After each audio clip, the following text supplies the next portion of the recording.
Precinct Committeeman Mark Spack, and I know Katrina, you had. Yes, we're also going to take a moment of silence for the two students from East Chicago Central that lost their lives this past weekend.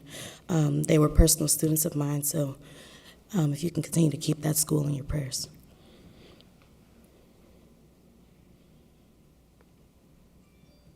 Thank you.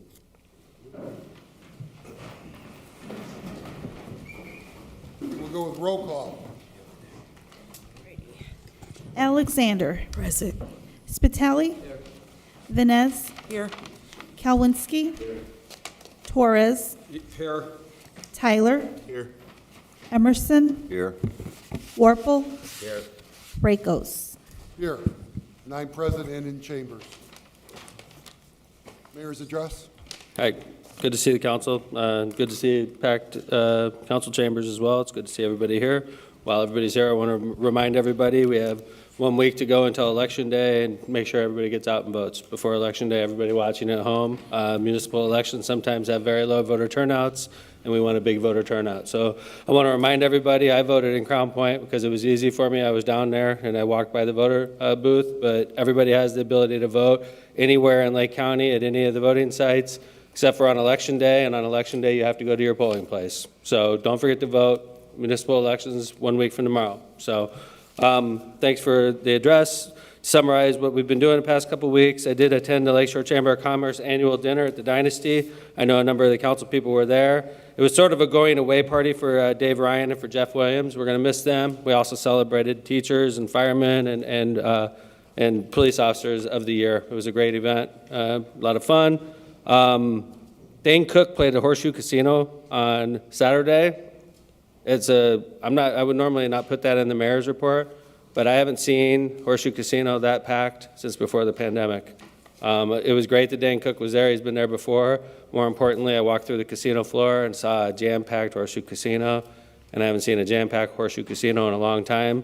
So if the executives of Horseshoe are watching, thank you for competing. Again, it's good to see Horseshoe packed again. So hopefully the numbers will reflect that.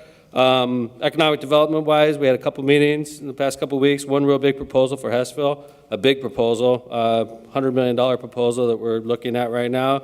Another one near the Sportsplex, the new YMCA that's getting built there. Big proposals, exciting proposals. Can't talk about them too much in detail right now, but it's good to see so much interest from outside of our city and investing into our city. Makes me optimistic. Attended the East Hammond Pullman Crime Watch meeting. A number of council people were there that day also. It's great to be back on the Crime Watch circuit. At that meeting, we talked about, at that time, how we had to delay the opening of MLK basketball court press conference. We moved it back to this upcoming Saturday, which is also proving to be problematic. So I'm here to announce we're moving it back 1 more week, and that'll be the final move back. We're putting the MLK press conference on Saturday, May 6th at 10 a.m. I apologize to the kids that are waiting. I apologize to the neighborhood. We need to have this press conference before they're open, and Mother Nature is not cooperating. And plus, the Saturday we were going to do it is very complicated with a number of other grand openings that council people are going to be in attendance at. So May 6th will be the day. The neighborhood's ready. Public Works-wise, we've done all the work we need to do to get ready for the grand opening. So Fire station number 2, I know, is on the agenda today. A resolution's on your agenda regarding Hassey Construction as the BOT contractor. I know we've been talking about fire station number 2 for a while now. In fact, a year ago, we thought we were going to do this project when the bids came back way too high.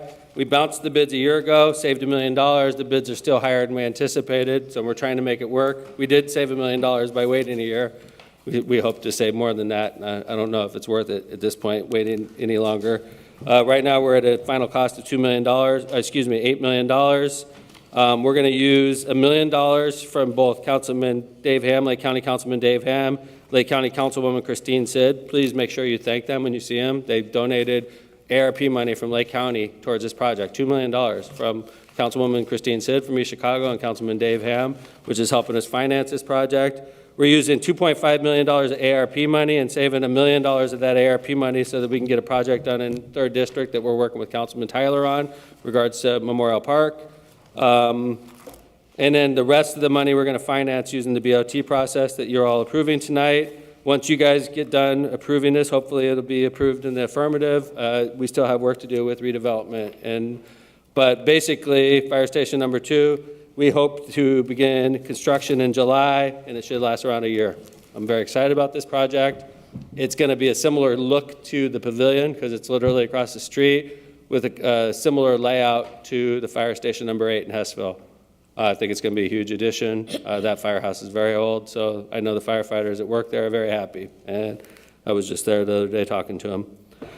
Last but not least, 2023 Festival of Lakes lineup is officially set now. Wednesday, July 12th, we have Ashante and Ja Rule playing. Thursday, July 13th, we have the Brothers Osborne Country. Friday, July 14th, Stone Temple Pilots. Saturday, July 15th, we have Lil Wayne. And Sunday, July 16th, we have El Flaco. I say this every year. I think it's our best lineup. I say it every year, though. So when you say it every year, I don't know if it works. So I don't know if anybody has any questions about anything, but that's my report for the last couple of weeks. So. Any questions? Good luck with your re-elections to all of you. I appreciate the great work you've done for the City of Hammond over the last 4 years. I just want to say thank you and congratulations and good luck with everything. Thanks, Council. Thank you, Mayor. All right. Next up, approval of minutes. President, Councilman Spitali. make a motion to accept the minutes for April 10th, 2023 be placed on file, please. Mr. Point of order. President, Hold on, let's do the approval of minutes and then I'll do it. Second. Second by Councilman Emerson. Any discussion? Any discussion? All in favor? Aye. All opposed? All right, I'm sorry, I skipped the next one. Common Council Scholarship Drawing. Mr. President, we have, Ms. Laney, Ms. Kaminsky here, that will be drawing scholarships today. She'll talk about how many numbers we have from each school. We do have 4 schools. We have Hammond Central, Hammond Morton, Hass, and Bishop Knoll that we'll be drawing for today. If any council person would like to draw a name, I'll start off. If you want to draw, you can meet us up there and pull a name out of our bag for today. Ms. Kaminsky. Hello. We have had, which was really wonderful this year, we have a total of 812 Hammond seniors, which are represented from Bishop Knoll, Hast, Hammond Central High School, and Morton. Out of those 812 seniors, 142 have applied for this scholarship. The scholarships will be presented, 34 seniors from Bishop Knoll, so 1 will be from Bishop Knoll. Hast had 55, 1 will be presented to Hast. Hammond Central, 412 seniors, so they get 7 scholarships, and Morton has 311, and they get 6 scholarships. This is based on a formula of Hammond seniors at each school divided by the total number of seniors residing in Hammond times the number of scholarships, 15, which gives us our numbers. So I have them ready to be chosen. Dave, would you like to do Morton since it's not? No, you can. I'll do Hast. I'm a genius. I went to Gap.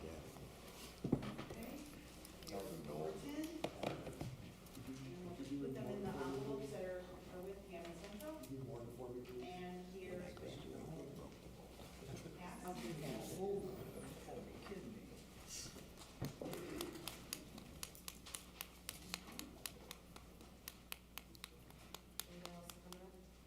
Huh? Mr. President, he's got to represent Morton. You know what Morton is, the guy now. They closed my school. And he's not a walking billboard for Morton. Elizabeth Guzman is the scholarship recipient from Hass. He used to give us a list of names. What's with the suit? Coming from work? Aaron Campbell. You are?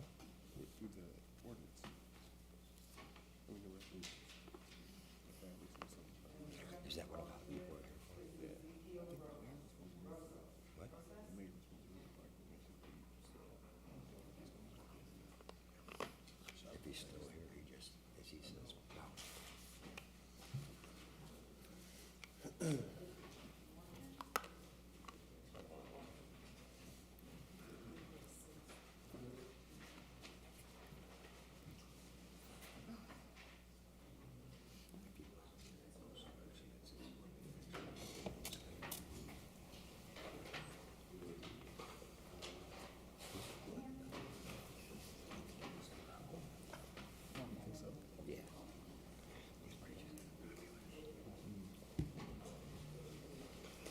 Especially.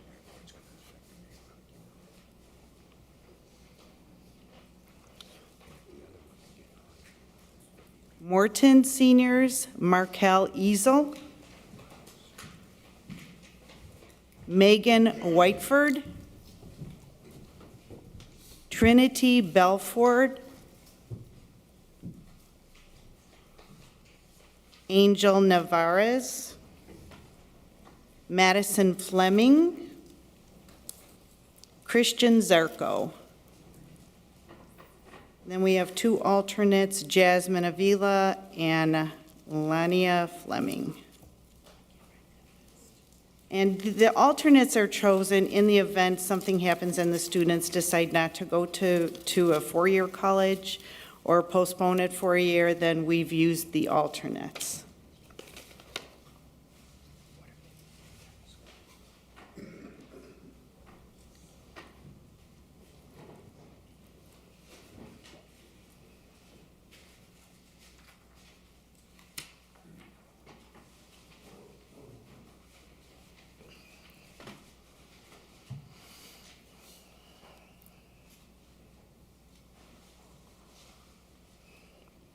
Hammond Central. Okay. Camila Marquez. Carolina Barragan. Kaylee Jackson. America Guerrero. Israel Diaz. Braylon Norwood. And Jania Cole. Two alternates, Egypt Retinue and Jessica Magdalenas. Emerson.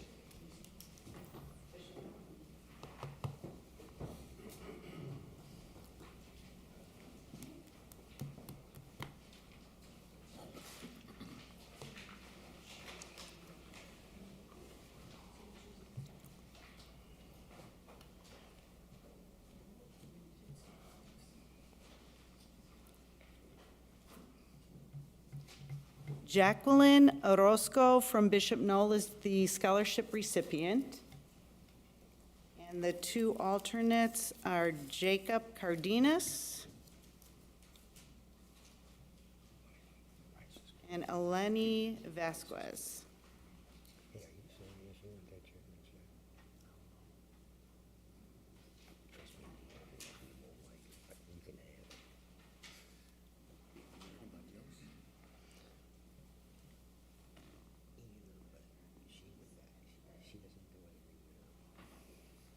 I will send out invitations to the students informing them that they have been chosen as winners and invite them to the Hammond Common Council meeting, which is on the 22nd of May, with their family members to be presented a certificate.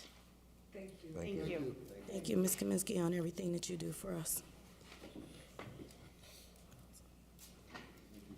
All right, we'll go back to approval of claims. Oh, that would be me. Mr. President, I request approval of claims, beginning with claims dated April 17th, 2023, and ending with claims dated April 19th, 2023, claim number 2323 through claim number 2624 inclusive, in the amount of $4,752,833.74. I so move. Second. Motion to approve claims is a second by Councilman Warple. Is there any discussion? Any discussion? Any discussion? Roll call. Alexander, Yes? Spitali, Speak up. Vines, Yes. Kelwinsky, Torres, Yes. Next to you and get, Tyler, Yes. Emerson, Yes. I'll let it slide. Warple, Yes. Rakos. Yes. Claims passes 9-0. Next up, committee report. I'm sorry, communications. Excuse me again. No public hearings. Next up, public hearings. Get over it. 23R-03, awarding build, operate, transfer agreement and taking certain other related actions.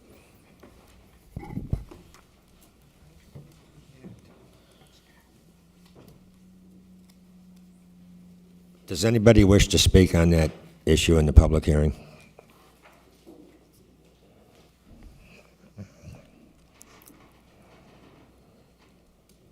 Anybody wishing to speak on public hearing?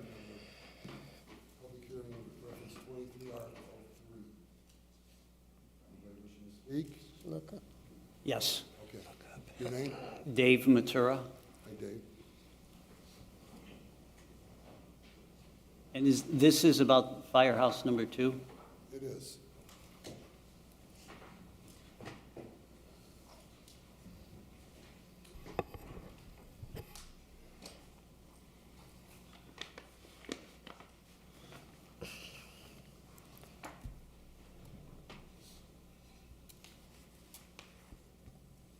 I appreciate you allowing me to speak tonight. I fear that my comments are too late, but I don't know that I had an opportunity to talk before this time for or against the fire.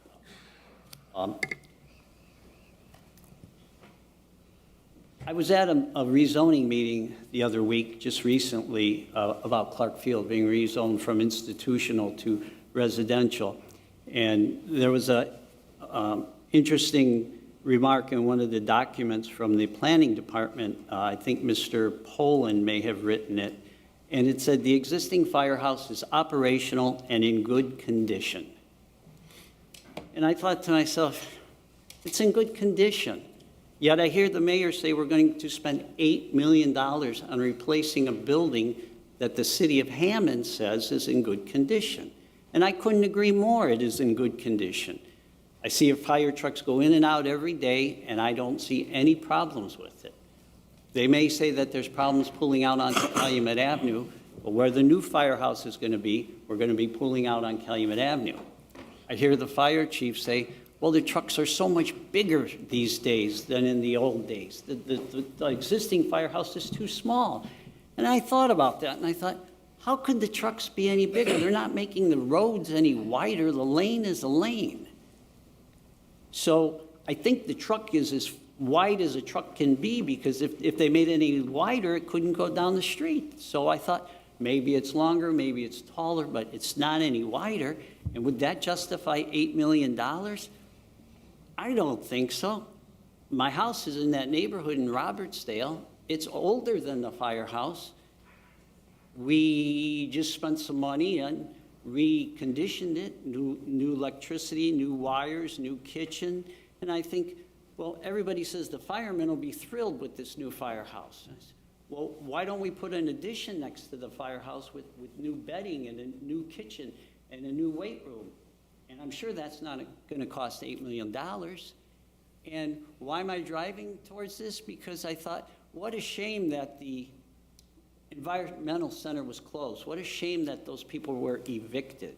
That there couldn't have been a better location in Lake County to educate our children about the environmental needs. You're there and you say, hey, there's Wolf Lake, fantastic. Hey, there's George Lake, fantastic. Hey, there's this big green field, Clark Field behind me. What a better location for an environmental center. Oh, that's just for the kids. Kick them out. Put them in Maryville somewhere on some main street, so when they open the door, they can see cars driving by. And when the ladies say, hey, kids, let's go take a hike on the trail here and go to the lakes, oh, we don't have that anymore. Why? Because we're going to put that new fire station there. Of all the places, you're going to put it where the environmental center was. Yeah, that's the decision. Do we get to comment on it? No, I'm afraid not. So when it just boggles my mind that we're replacing a building rather than reconditioning it. And then not only are we replacing it, we're putting it in the worst location possible. And I said, oh, okay, fine, that's all done with. What can you do? Well, now we've got this pavilion across the street from it. And the mayor and the city want to bring all these shows there and make it a show place. And bring all these people in. I think, is that where you'd want to locate an emergency facility where your fire trucks and ambulance are going to be going in and out? I thought, I don't think so, but I didn't get a chance to speak on it. Sounds like that deal was already done. And I just can't, for the life of me, figure it out. I don't see any advantage of putting it in that location, knowing the costs that we already paid, that our children who are supposed to be, as we know, the world is kind of going down the wrong road as far as the environment's concerned. And I can't think of anything more important than to educate them to take care of the world, take care of the environment. And we took them out of that location, and we're going to put this firehouse there. So those are my thoughts. Thank you. Appreciate your time. Thanks. Any other speakers on public hearing for 23R4, R3?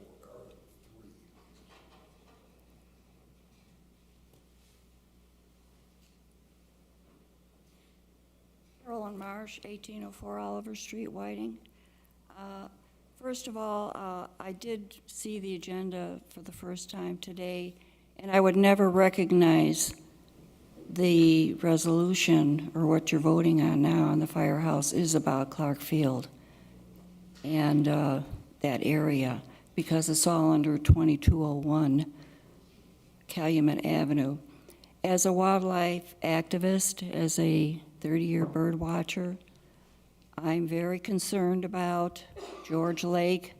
The firehouse is going to be abut George Lake, a federally protected wetland. It's unheard of, I think, in the country for, in this day and age, for a city to put a new firehouse, which has plenty of vacant land near it, that's not across from Wolf Lake and abuts George Lake. It's unheard of to put a firehouse, 24/7 activity that's abutting a wetland that money is spent to restore it right on that edge that will be the backyard of the firehouse. This is, it's just unconscionable what the city is doing. We really need to respect the areas, the wetlands, the lakes that we have. Wolf Lake is not swimmable. George Lake is polluted. Legacy pollution from Federated Metals, also from Polyjohn. And now you're adding to the pollution with 24/7 activity from a firehouse. This is just unbelievably rolling back environmental standards. And it fits in kind of with the state. The state is rolling back environmental wetland regulations so they can fill in wetlands for development, for real estate, and for home builders and the building industry. I really object to this, and I don't understand it, and I think it's really a step backward.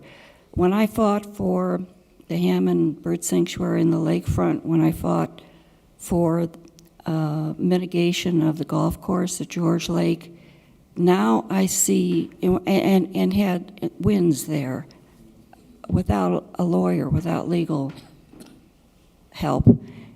And now we're going backwards.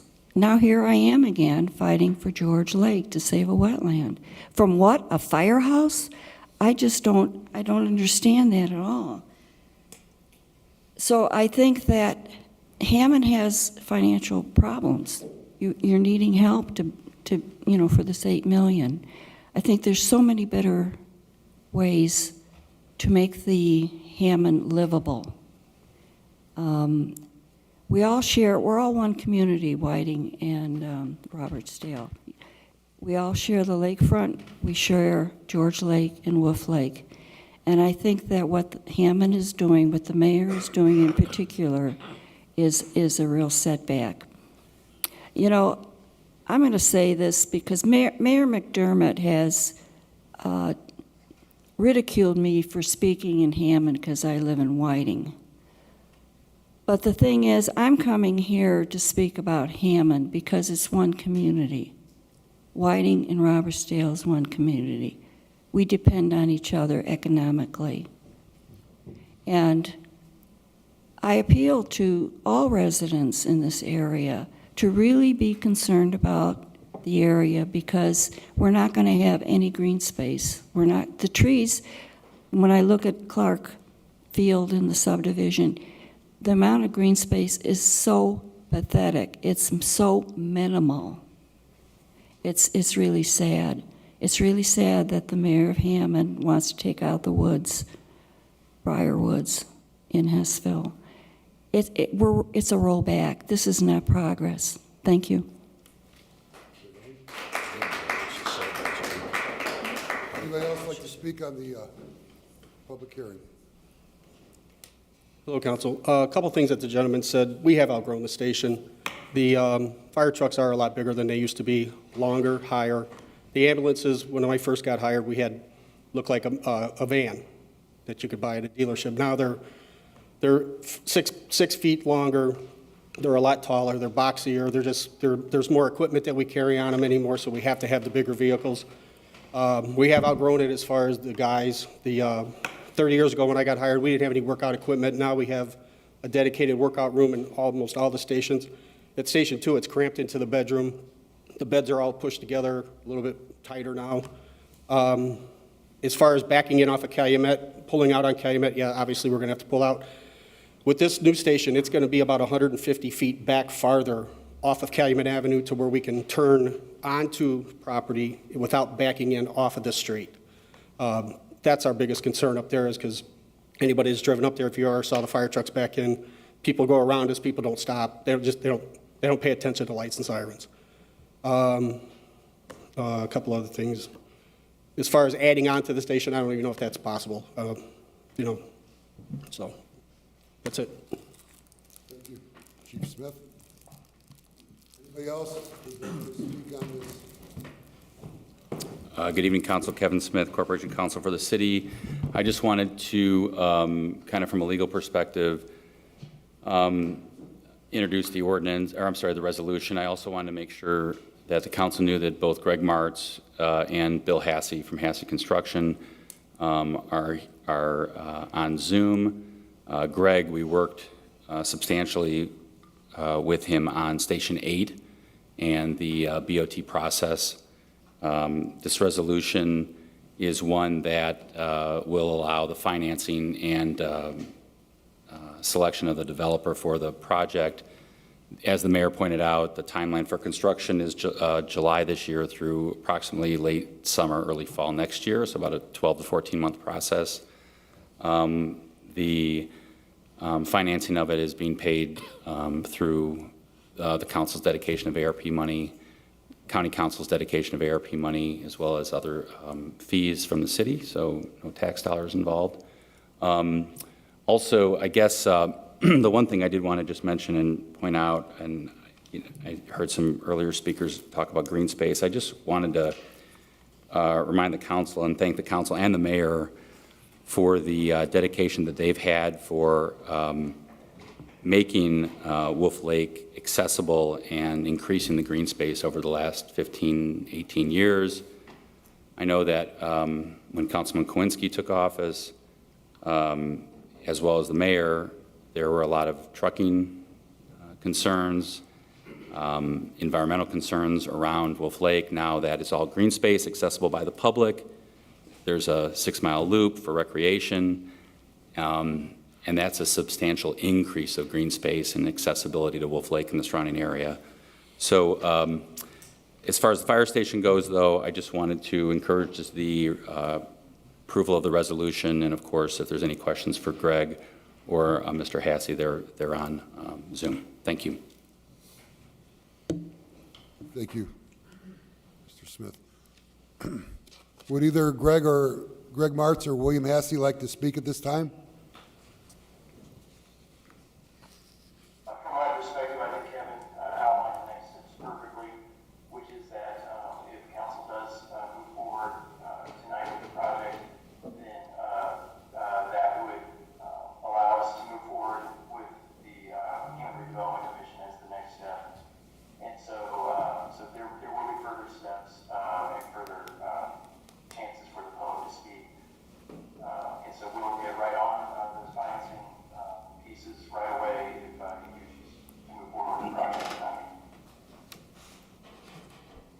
Thank you.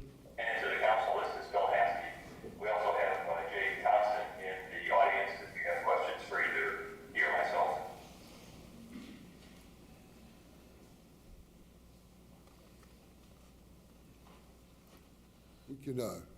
We can have questions when we pass the, when we vote on the resolution.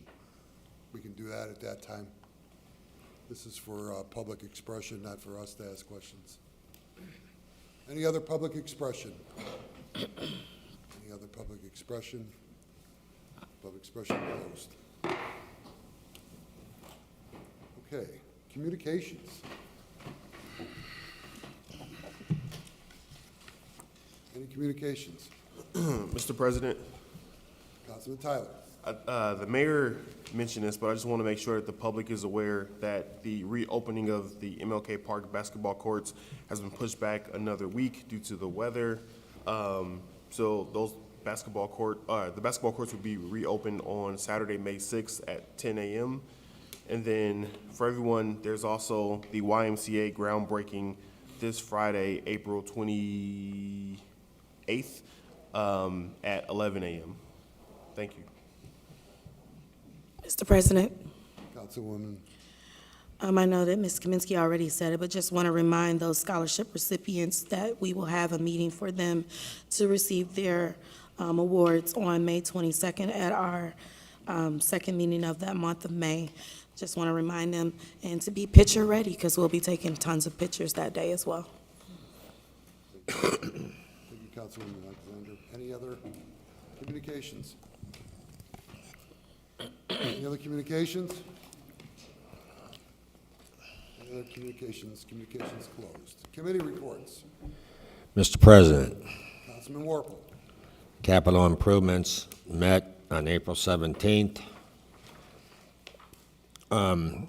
Matters that were discussed was a $50,000 share of the Capital Improvement Board in conjunction with Councilman Tyler, that's contributing $50,000 too, for the reconstruction of Road Street. Is that correct?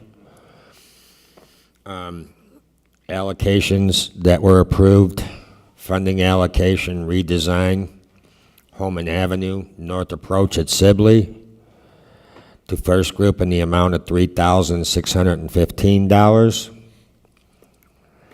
A new traffic signal at the Sportsplex to Geotechnical Services, Advanced Engineering Services in the amount of $11,850. And a funding allocation on Holman Avenue reconstruction Phase 1 for change orders 8 and 9 to Reith Riley Construction for in the amount of $33,857.43. Thank you. Thank you, Councilman Warple. Mr. President, Councilwoman Vaness. yes, I'd like to announce the upcoming Community and Crime Watch meetings on Tuesday, May 16th. The East Hammond Pullman Crime Watch will meet at the Ophelia Steen Center beginning at 6 p.m. Edison Community Watch will meet Wednesday, May 3rd, 6:30 p.m. at Edison School. Hessville Crime Watch will meet Thursday, May 18th, 6 p.m. at the Jean Shepherd Center. Irving Community Watch will meet Friday, May 5th, 9:15 a.m. at Irving School. And the Whiting Robertsdale Crime Watch will meet Thursday, May 11th, 6:30 p.m. at Calumet College. As usual, I'd like to encourage anyone, if you see something, say something. Call 911. That's the only way that the police know that something is going on in your neighborhood. We have to be their eyes and ears because community is not just about me, it's about us. Thank you, Mr. President. Thank you, Councilwoman Vaness. Any other committee reports? Any other committee reports? Any other committee reports? Committee reports closed. Next up on the agenda, ordinance third reading, final passage. We have none tonight. Number 11, introduction of ordinances. 2311, an ordinance creating a new fund, Fund 2476, and to appropriate funds within the City of Hammond for the Regional Economic Acceleration and Development Initiative, READY, grant. Mr. President, Councilwoman Vines. I move for first and second reading, refer to council as a whole with a committee meeting at 5:15 on May 8th and a public hearing also on May 8th. Second. A motion and a second. Any discussion? Mr. President, Councilwoman Vines. yes, this grant was developed by the state of Indiana. They launched a regional economic acceleration and development initiative with $500 million that was left from the ARP money. They have divided those $500 million amongst 60 municipalities, for which we will receive $3,820,000. And according to the State Board of Accounts, we need to have 2 new line items for those funds. Thank you. Any other discussion? Any discussion? Any discussion? Roll call. Alexander, Yes. Spitali, Yes. Vines, Yes. Kalwinski, Torres, Yes. Tyler, Yes. Emerson, Yes. Warple, Yes. Rakos. Yes. Passes on first and second reading, 9-0.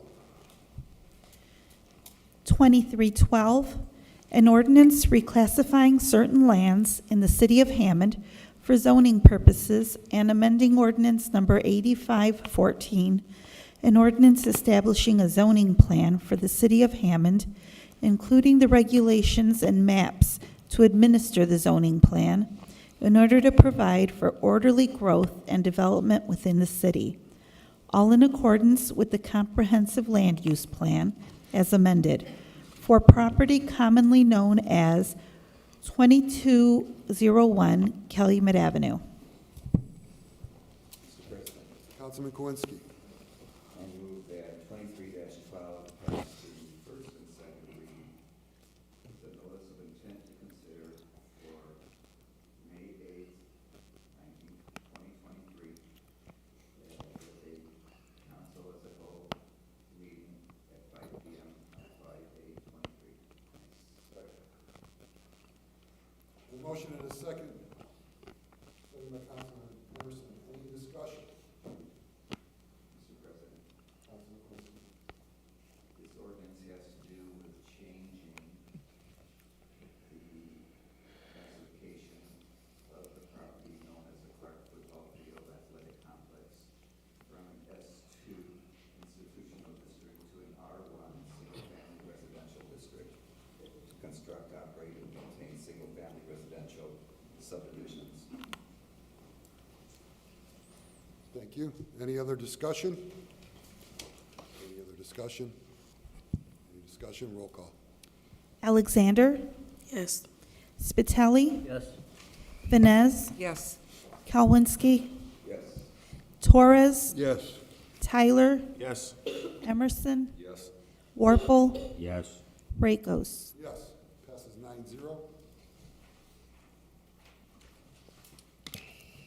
right, that's the conclusion of introduction of ordinance. Next up, resolutions. Resolution 23R-03, awarding build, operate, transfer agreement and taking certain other related actions.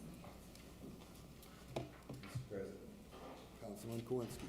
I move for passage of 23R-03. Second. A motion is second by Councilman Spitali. The second. Is there any discussion? Mr. President, Councilman Kowinski. as discussed earlier in caucus and earlier in this meeting, this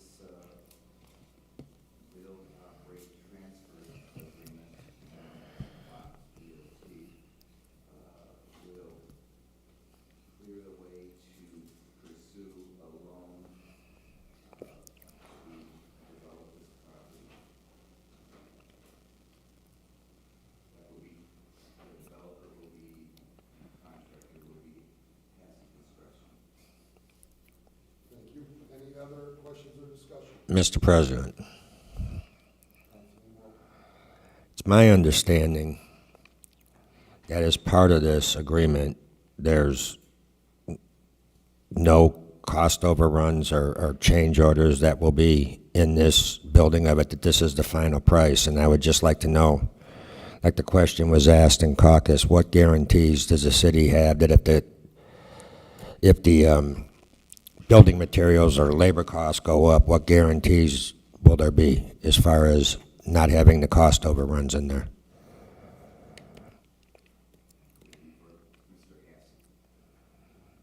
I can answer that if you'd like. All right. Thank you. Yes, you're exactly right. You couldn't have said it better, actually. Statutorily and contractually, what the guarantee price has been stated here tonight means that HASI, as the contractor for the project, is saying that they will deliver it for that guarantee price. And so the only possible way that it could go over budget would be if the city were to add scope and request that scope to be added from HASI. It could not happen vice versa. So you stated it perfectly there, sir. Mr. President, Councilman Kowinski. so Greg, that begs the question then, if construction costs are higher than the 8.1 million, will anybody, either HASI or any other outfit, try to reduce the kinds of materials and the quality of materials that might go into that project to keep it under budget? Do they have any way to do that, or is this written as such and it's written in the contract and then the development and the construction agreement cannot be altered?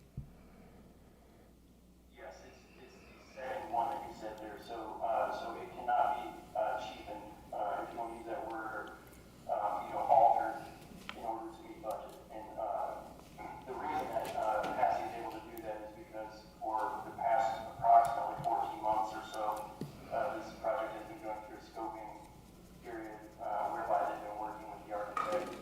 They responded to a public request for proposals, also responded to a public bid, and then they've been working with the architect to make sure that the project is completely understood and scoped out. And so it's because of that long scoping period that they're able to offer that price. And also why we can confidently say that the design that's agreed upon will not be changed. Thank you, Mr. President. Yes, Councilman Kowinski.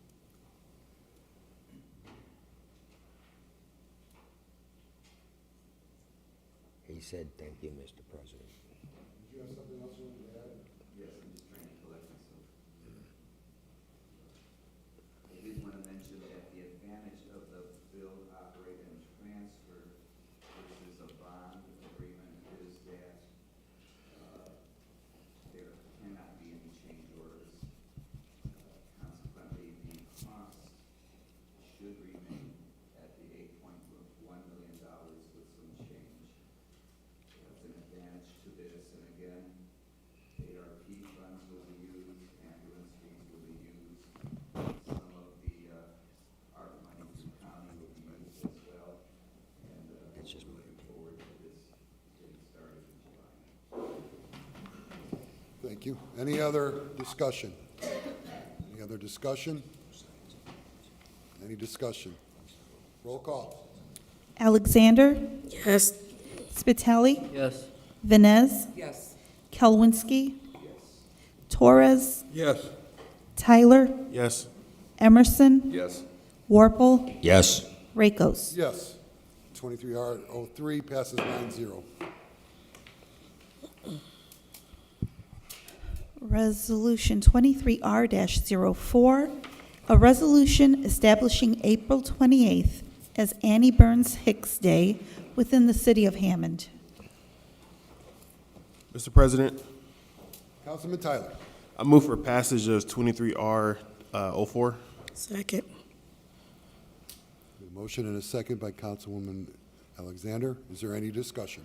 Mr. President, Councilman Tyler. I would like for the clerk's office to read the resolution in its entirety, please.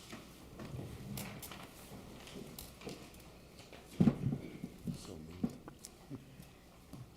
Whereas Annie Burns Hicks was born to Albert and Mary Burns in 1937 as the oldest of 13 siblings in Mississippi, and later moved to Hammond, Indiana in 1944, after her father witnessed the public lynching of 2 young black boys. Whereas Mrs. Burns Hicks attended Maywood Elementary School and graduated from Hammond High School in 1954.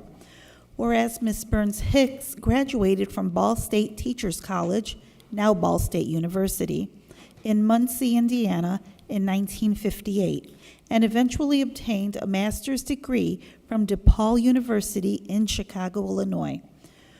Whereas she began teaching 5th grade in Gary, Indiana in 1958 and in 1959, 5 years after the Brown versus Board of Education decision. Mrs. Brown Hicks, at 23 years old, filed a lawsuit against the school city of Hammond and then Superintendent Lee Caldwell for this discriminatory practice, as they had ignored her application and told her Hammond was not ready for a black school teacher. Whereas throughout the lawsuit, Mrs. Burns Hicks was represented by attorney Richard Hatcher, who would later become Gary, Indiana's first African-American mayor.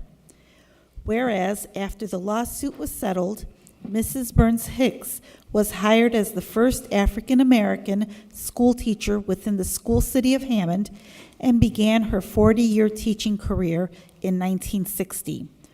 Whereas Mrs. Burns Hicks taught primarily 1st grade for over 40 years at Maywood Elementary School, co-authored the first full-day kindergarten program in Hammond, Indiana, instituted a formal reading program into Maywood's full-day kindergarten, and worked in the first Head Start staff program. Whereas in January of 2022, the School City of Hammond Board of Trustees voted 5-0 in favor of renaming Maywood Elementary School to Annie Burns Hicks Elementary, in honor of the service and dedication exemplified by Mrs. Burns Hicks during her time as a Hammond educator. Whereas on April 25th, 2022, the Hammond City Council unanimously voted to recognize the historical contributions of Mrs. Burns Hicks by passing Resolution R-2208. Now therefore be it resolved by the Common Council of the City of Hammond that Mrs. Annie Burns Hicks be recognized for opening doors to other African American educators and leaders while inspiring generations of students and families to be the best they can be in support of their community by establishing the 28th day of April as Annie Burns Hicks Day within the City of Hammond. Mr. President. Mr. President, Councilman Alexander. I ask that I be a co-sponsor on this resolution. So moved. Any other discussion? Mr. President, Councilman Tyler. in conjunction with this resolution, I also have a proclamation from our Honorable Mayor Thomas M. McDermott Jr. establishing April 28th as Annie Burns Hicks Day in the City of Hammond as well. Just wanted to put that on record. And on Friday, we'll be reading the proclamation in its entirety at Annie Burns Hicks Elementary at 10 a.m. Thank you. Any other discussion? Discussion? Discussion? Roll call. Alexander? Yes. Spitali? Yes. Vines? Yes. Kelwinsky? Yes. Torres? Yes. Tyler? Yes. Emerson? Yes. Warple? Yes. Rakos? Yes. 23R4 passes 9-0. Mr. President.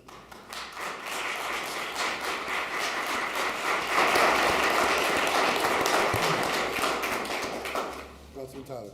As there are several members of the Burns Hicks family, as well as representatives from the School City of Hammond here tonight, I make a motion that we pause regular business and open up the floor to allow for them to say a few words. Second. Second. Put a motion and second. There is no discussion. Pause. Hold on 1 second. Roll call. Oops. You need to take a roll, no. All in favor? Aye. All opposed? We'll go to. Good evening, Council. My name is Scott Miller. I serve as your Superintendent of Schools for School City of Hammond. Let me just real quick thank you for again supporting our seniors, 15 of them through the scholarship program. That is a difference maker for our kids. But to honor and establish that April 28th is going to be celebrating the legacy of Annie Burns Hicks is really just another fitting tribute to also go along with us renaming Maywood Elementary in her honor. As far as the school city, what we've done the past year, though, is we have worked with the family and with some of our educators to establish lesson plans around her legacy, around all the different grades. And so on the 28th, we'll be implementing these lesson plans in all of our schools, not just Annie Burns Hicks, but across all of our schools so they can learn her story and legacy. And that's not just going to be a one-time thing, that's going to be a forever thing in our schools. So again, thank you. I'd like to also thank, I have two of my Board of Trustees who voted on that here tonight, our current Board President, Lisa Miller, and our Vice President, Cindy Murphy. So thank you. And we also have, I'd like to call up Miss Latera Smith. She's the principal of Annie Burns Hicks. She didn't know I was going to call her, but I'd like for her to just speak for a moment about the impact of this name change and how things, no, you got to come on up, of how this has been for, yes.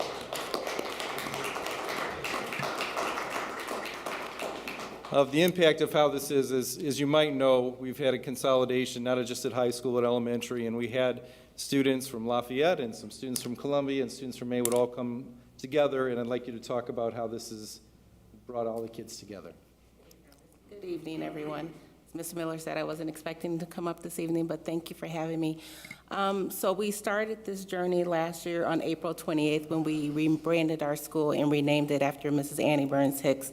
As Mr. Miller said, we have joined multiple communities within our school, our students from Columbia, Lafayette, as well as former Maywood students as well. So rebranding our school, renaming our school after Annie Burns Hicks was an opportunity to mesh all those communities together. We were able to work as a team and work as a school to work on a new logo for our school, new school colors, a new mission for our school. The students got an opportunity to meet Miss Annie Burns Hicks in person, so that was a great opportunity for them. But it's just been a way to motivate our students and motivate our staff. Her story and her legacy is so powerful and it's so inspiring to them. To see our students, the pride that they have to say that they go to Annie Burns Hicks is just phenomenal. And they always ask, is she coming back? Is she coming back? We have our Annie Burns Hicks Day scheduled for this Friday, and the kids are hoping that she arrives, but we've already talked to them that she probably will not be in person, but we're going to try to do what we can to keep her legacy alive at Annie Burns Hicks Elementary. So thank you.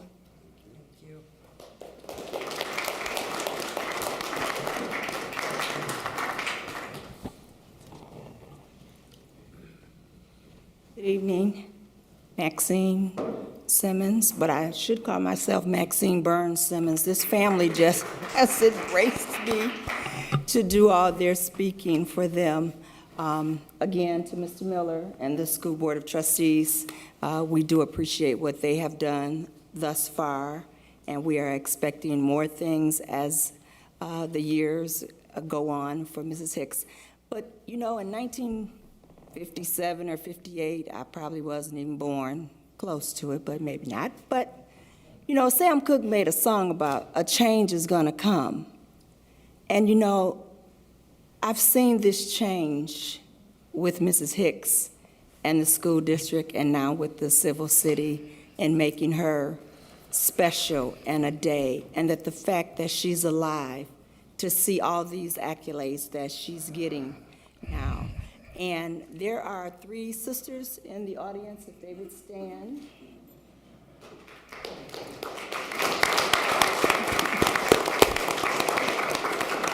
They have gone on this journey with myself and the school board for over a year, and one of the sisters actually volunteers at the school faithfully. She is a faithful volunteer. So again, I want to say thank you to you as a city council for doing this for her, and we hope that on Friday you wear powder blue and white, because those are the school colors.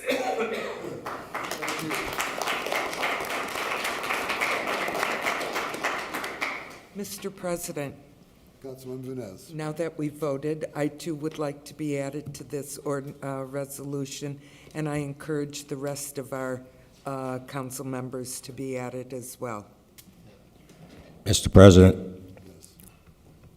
I remember Ms. Hicks from 100 years ago when I used to deliver the mail over there, and I never had a hat on my head. And she'd always tell me to put a hat on my head, or she'd crack me over the fingers with a ruler, and I'm like, don't tempt me because I like pain. And she would laugh, but I want to be added as a sponsor too. Safe to assume we can add all of us to the resolution? So ordered. So moved. Mr. President, Yes, Councilman. if possible, I would like to also welcome any family, school, city representatives to come up here to take a picture with us as well. You gonna do that after the meeting? We do it now. We can do it now. Okay, let's do it now. The rules are still suspended. Rules have been suspended, although. Yeah, we did vote. Did the council as a whole get off of that? Pardon? You put the council as a whole as a sponsor? Yes. Yes. Would you like to come up, take a picture while we have rules suspended? That was the one on Highland, Jake, you got your camera? Highland and 10.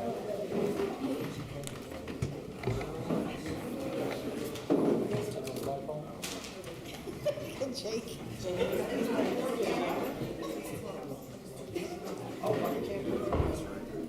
What's the back?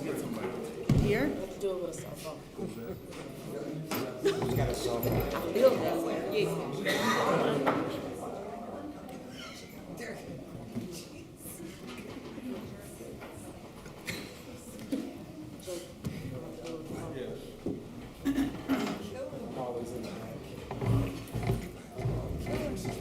She used to tell me.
Thank you.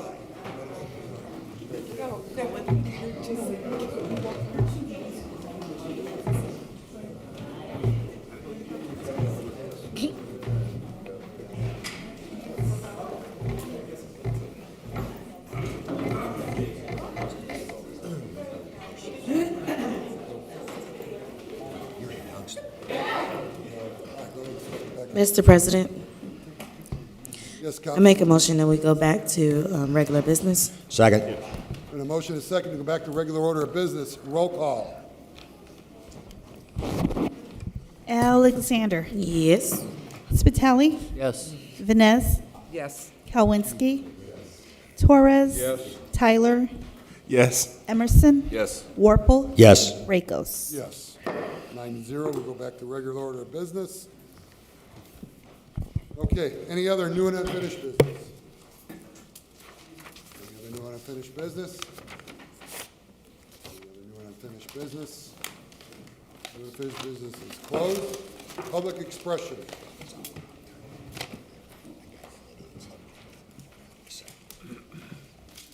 Has everybody signed that wants to speak for public expression?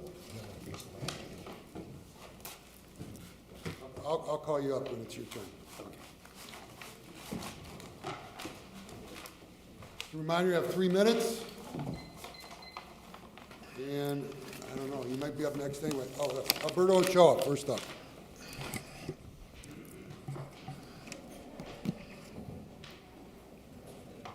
Good afternoon, Alberto Ochoa, 6650 Kansas Avenue. I wanted to come up here and give my thoughts and prayers to the families from the unfortunate accident that occurred. You guys already said it earlier. That's what my main intentions were. And also give my thoughts and prayers to the responders as the weather's going to start getting nicer. I've been seeing a lot of more patrolling out there. They've been doing a good work.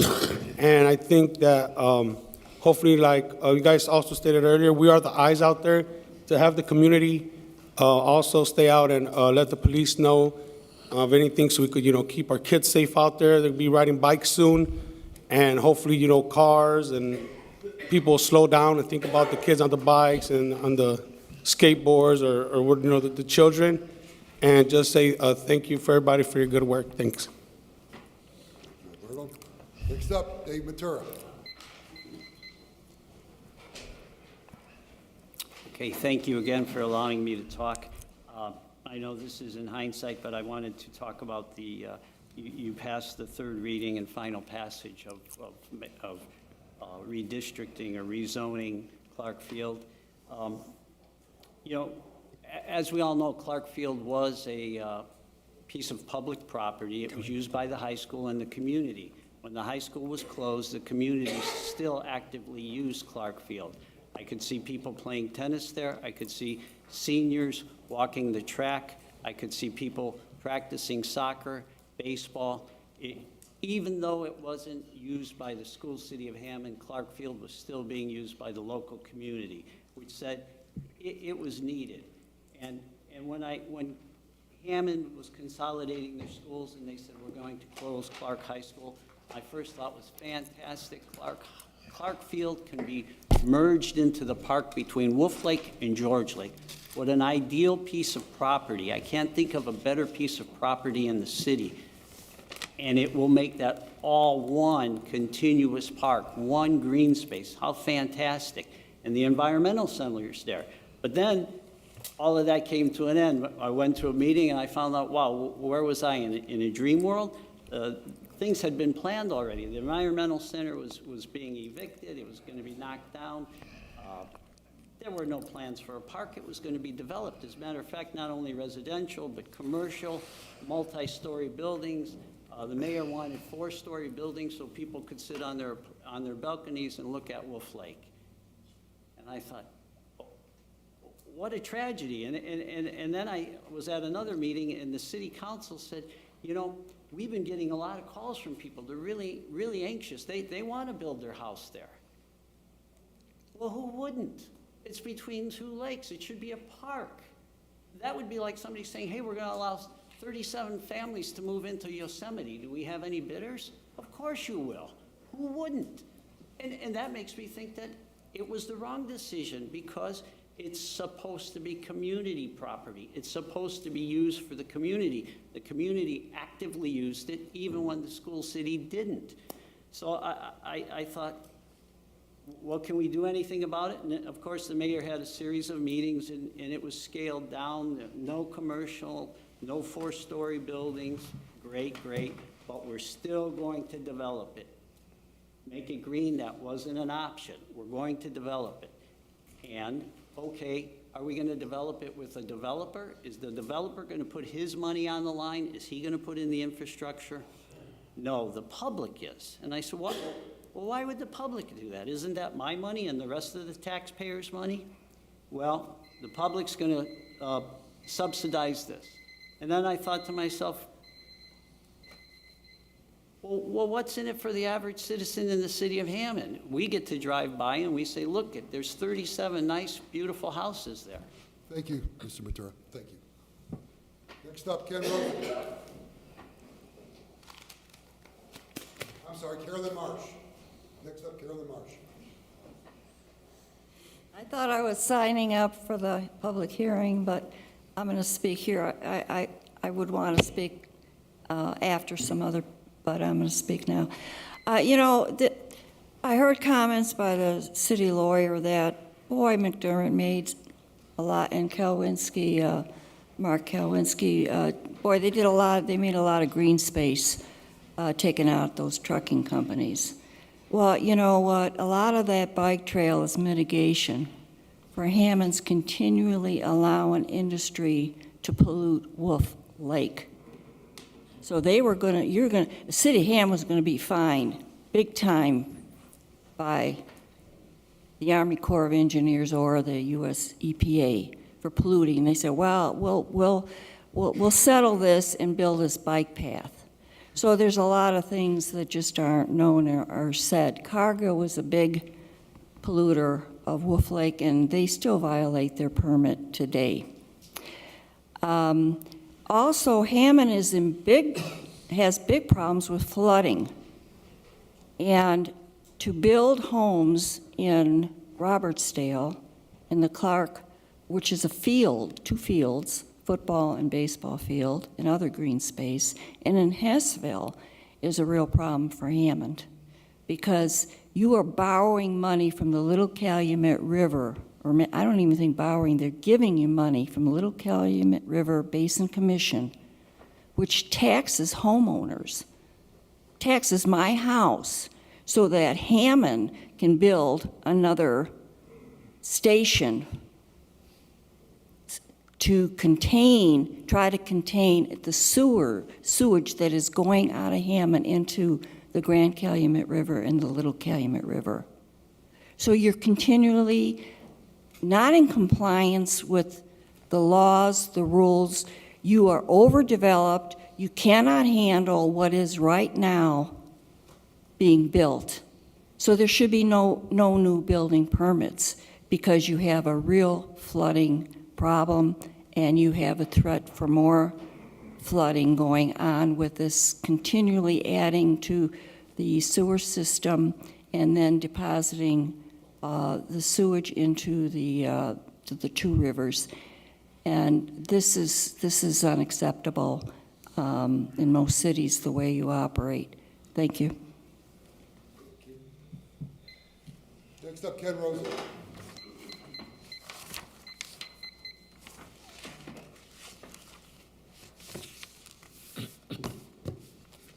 Greetings, Council, Mr. President.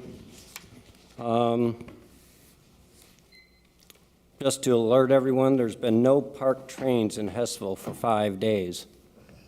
And I was wondering, what's causing this? Is it the commotion that we're giving them, the harassment, calling them up, writing letters to various organizations?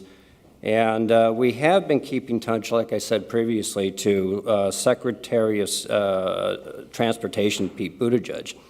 And just 5 hours ago, he posted a nice little post on Facebook, and it says, and it's about this very issue that we're dealing with in Hessville. And he says, it's unacceptable that anyone should have to climb under or around a standing train car to get to their destination. He is now aware of our particular situation in Hessville. Okay? What happens if we finally get the trains to stop parking there? Does that mean that the bridge is no longer needed?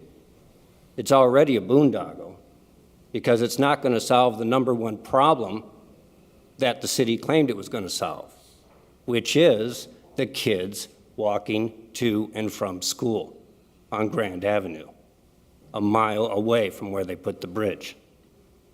It does not solve your #1 problem. We are going to destroy, as collateral damage for this project, 35 acres of natural habitat. The city engineer said it was a sliver. Well, we just saw the stakes are going out there right now. And guess what? Those stake markers go right down the center of the crux of the High Tolston Dunes. And the highest point in all of Hammond will be leveled, highest natural point. We're cutting down hundreds of trees, if not thousands. We're leveling 4,700-year-old dunes.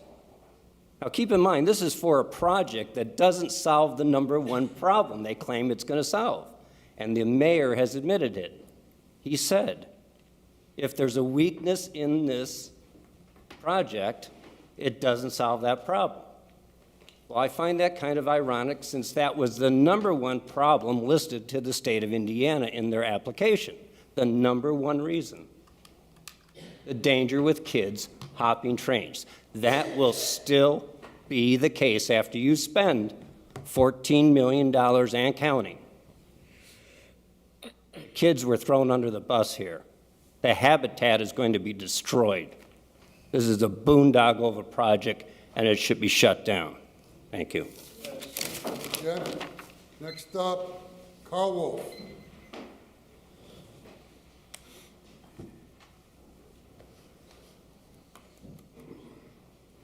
Thank you, everyone. Nice to see everybody tonight.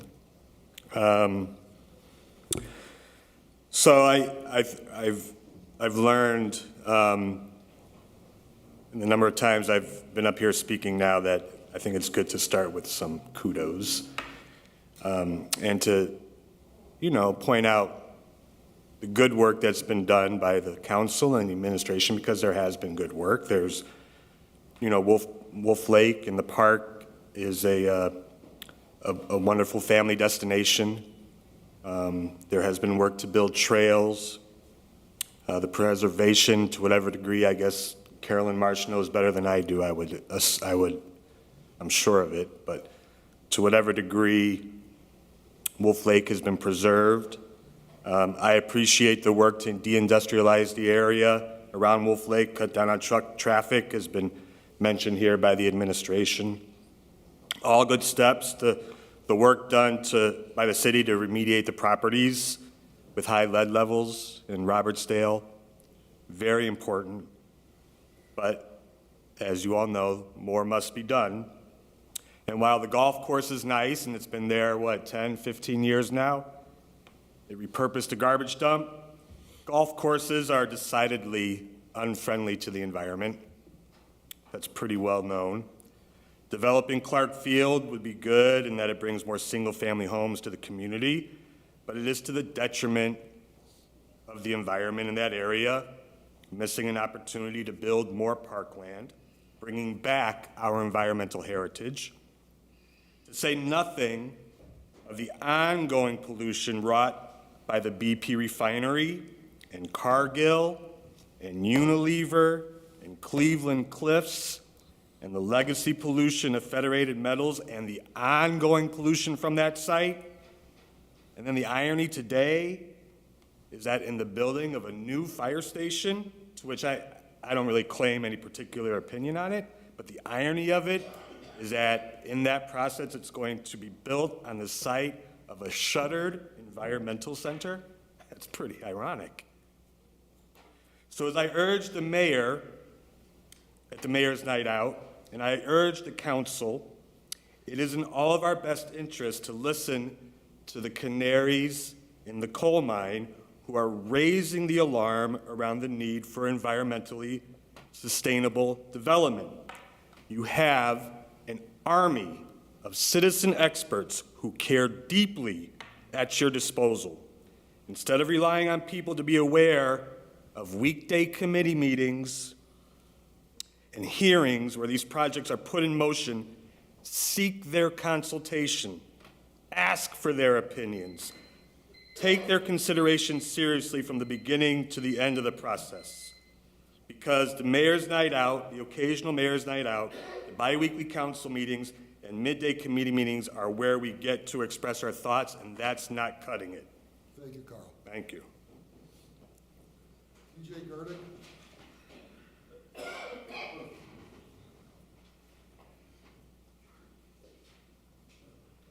Hi, everyone. Before I speak, I'd like to congratulate the city and the schools for achieving this holiday to honor such an outstanding woman. That's awesome.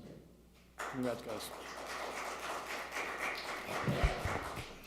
So I'm here to speak about the proposed bridge project on Parish Avenue and the destruction of the Briar East Dunes. We're hearing like, we're turning baseball fields into subdivisions. We're destroying a dune for a bridge, you know, allegedly, and we're building a brand-new firehouse, even though the guy just said, we don't know if we can expand it, but we've approved it now, so that's in the past. So, I mean, we're destroying an environmental center. My question is why? And so for the dunes, the city has pointed out 2 public safety concerns multiple times. And it's the kids crossing for school at Grand Avenue. That was the #1 issue when we applied for the grant. And it's because kids have to climb over trains if they're parked in order to go to school. And I've had the privilege of talking to a couple hundred residents of Hessville over the past couple weeks. And I've often heard, why don't you just build a pedestrian bridge? And I wonder the same thing. Well, the other public safety concern is emergency response time. And so, you know, it's a public safety concern if emergency vehicles have to navigate around a parked train. And that's true. But the proposed bridge project is dubious as an effective solution because it closes 2 existing train crossings. And so 90% of the time when there's not a parked train, you know, your proposed project is going to be slowing down emergency response time because there's going to be closed crossings. And that's a public safety concern that's created by this project. And an underpass solution solves both of these. An underpass at Grand Avenue solves both of these handily. And so I don't know why the city is hell-bent on, you know, destroying the environment for new development. I mean, we just approved a $8 million project for a developer, and then there's 2 new residential developments. I mean, the original proposal for the Dune Bridge project include a residential project too. So I can only assume it's for developers. I'm not sure though. I mean, I don't know why you're doing it. Thank you. George Stoya.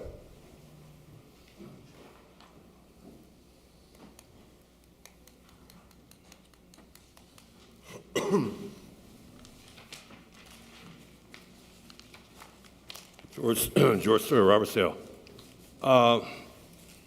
I've been following this controversy over the building of the bridge and a couple other environmental issues. And there is a price to progress. And that's what we're talking about here. Now, it may not be the way you define progress, the way I define progress, or the way Ken and his group define progress, but progress is at stake. It's been politicized, too. The mayor has decided he's going to run on it. I think one of the councilmen here is running on it. And they're running. And the people can vote. And, you know, who knows what can happen. But it is progress. Things are changing, and there is a price. I'm sure you guys are aware of this. I'm not saying anything new. I just wonder, this sense of regression. Let's go back to the environment before we had any development, blah, blah, blah, blah, blah. The world doesn't work that way. We've got demands being made on our infrastructure that have to be met, and the mayor, and I guess you people on the council have decided to go one way, and that's the way it is, and I guess, you know, you have to answer for it one way or another, but it is progress. You know, I, for one, personally, I'm for the bridge, but, you know, that's just me. And all this stuff about the kids are going to have to go under the train to get to school. My understanding is they'll have to go a little bit out of the way, use the bridge, and they'll have to adjust, like we all have to adjust. There's a lot of things that you guys do up here, as you well know, that I don't really like. And, you know, it's just that's just the way it is. There's give, there's take, there's compromise. But there has to be some progress if we're going to meet the demands of our citizenry, the infrastructure of our city, et cetera, et cetera. It's just the price of progress. Some people we agree, there is no right and wrong. And I keep seeing this analysis or this argument here breaking down into an implied right and wrong. It isn't. There's choices. You guys have chosen, the mayor has chosen this route. He has the votes, he has the position. These guys have chosen other priorities. And that's the way it is. There's some winners, there's some losers. Hopefully it's non-zero sum, and you do the best you can. Thank you. Thank you, George. Do I have a motion to adjourn? Make a motion to adjourn. Motion, do I have a second? Second. All in favor? Aye. All opposed?